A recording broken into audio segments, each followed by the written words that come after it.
Hi friends, it's Amy. Welcome to my bookish life. Today I'm coming at you from my classroom so that I can open my Scholastic Box. So let's get to it.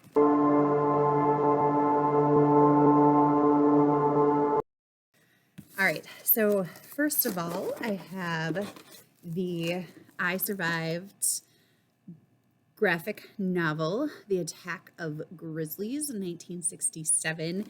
These books are so fun, and the graphic novel versions are beautiful. This one follows a girl named Melody. Her family comes to the glacier every year. Mel loves it here. The beautiful landscapes and wildlife make it easy to forget her troubles. But this year is different. With Mom gone, every moment in the park is a reminder of the past. They're really engaging. My students love these. They will read both the graphic novel version and the other one. They're definitely book vacations for them, but book vacations are good. So definitely excited to have this in my classroom. This is Not a Drill by K.A. Holt. K.A. Holt is a wonderful author. I have loved the one other book that I've read by her, I've really enjoyed. And this says the first rule of lockdown, find a safe place to hide. Ava is having a really bad day. Her parents are getting divorced. She just had a big argument with her two best friends, and she forgot to charge her phone again. To top it all off, while she's hiding out in the bathroom over lunch, the alarm goes off for a lockdown drill. Ava knows the rules. She has to get herself into a classroom, turn the ringer off on her phone, lock the door, and cover the windows. But all of the rooms have already been locked from the inside, and there is no one in the halls. Pretty soon, she realizes there's an intruder in the building. This is not a drill. K.A. Holt writes a lot of novels in verse. This one is actually told through text messages. And I am so here for this. I'm excited. This is probably, I say it all the time, this is probably what I'm going to read right away. Well, I'm not going to say that. Let's be honest. Okay. This is Signs of Survival, a memoir of the Holocaust by Renee Hartman with Joshua M. Green. Two sisters, one deaf, one hearing. This is their true story. So, as it said, this is nonfiction, a memoir during the Holocaust. It's going to be narrative nonfiction, which is fast to read. Usually, these kinds of memoirs are engaging for my students, and this is a little bit shorter than I actually thought it was, but it's going to have pictures in the back, and they can learn a lot from this. So, this follows Renee and Herta, who Renee is the first one down here. Two sisters who face the unimaginable together. Jews living in 1940s Czechoslovakia, Renee, Herta, and their parents were in immediate danger when the Holocaust came to their door. As the only hearing person in her family, Renee had to alert her parents and sisters whenever the sound of Nazi boots approached their home so they could hide. When their parents were tragically taken away, the sisters went on the run, desperate to find safety, but Renee and Herta were captured and taken to the concentration camp Bergen-Belsen. Communicating in sign language and relying on each other for strength in their midst of illness, death, and starvation, the sisters would have to fight to survive the darkest of times. This gripping memoir, told in vivid oral history format, is a testament to the power of sisterhood and love, and now more than ever, a reminder of how important it is to honor the past and keep telling our own stories. Next is Linked by Gordon Korman. I love Gordon Korman. He's so good. So this has been out for a while, and I have no idea what took me so long to pick it up. So you can't deny something is wrong when it's right in front of you. Link, Michael, and Dana live in a quiet town, but it's woken up very quickly when someone sneaks into school and vandalizes it with a swastika. Nobody can believe it. How could such a symbol of hate end up in the middle of their school? Who would do such a thing?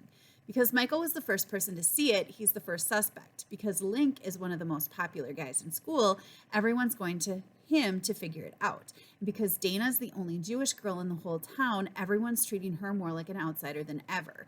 The mystery deepens as more swastikas begin to appear. Some students decide to fight back and start a project to bring people together instead of dividing them further. The closer link Michael and Dana get to the truth, the more there is to face, not just the crimes of the present, but also the crimes of the past. This is going to be good. And then this one is A Home for Goddesses and Dogs by Leslie Connor. She is the author of The Truth as Told by Mason Buttle. And anybody here seen Frenchie? I love her books. This is about a girl named Lydia whose mom passes away, and she goes to live with an aunt.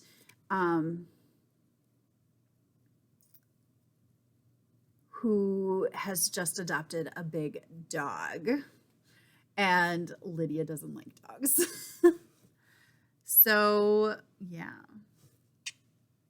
here's what happened. My student and I previewed this book. It was an ebook that I had access to for a little while, and I decided to let them choose one of the ebooks that I had, and we would read a little bit of it and see how we liked it. This is the book that they chose to preview, and they loved it. I finished reading the rest of it that day. You'll hear more about it in my wrap-up. That is The Aquanaut by Dan Santat. This is about Sophia. So this is Sophia right here.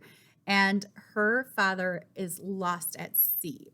So she's living with her uncle, who also was on the ship that sunk, that her father was on. So she's living with her uncle at Aqua Worlds, or I can't remember if that Aqualand.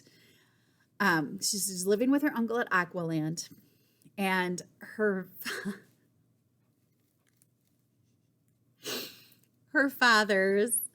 the remnants of her father's ship are found by these delightful sea creatures who walk around in it. They're real. It's so fun. But it's also really heartfelt. So here are the three. So they just walk around and people just think that they're, a person.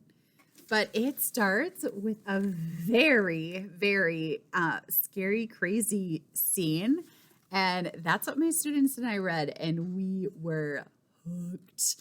So they're going to be very excited to know that I finally have my hands on the physical copy of this book. So I am very excited to share that with them. So that's it. That was just a really quick box of books for my classroom. I'm really excited to get these books into my students' hands. Have you heard of any of these books? Have you read any of these books? Let me know which of these books sound most interesting to you. I would love to hear from you down in the comments. That's all I have for you today. I hope that you're finding something wonderful to read. And until next time, happy reading. Bye.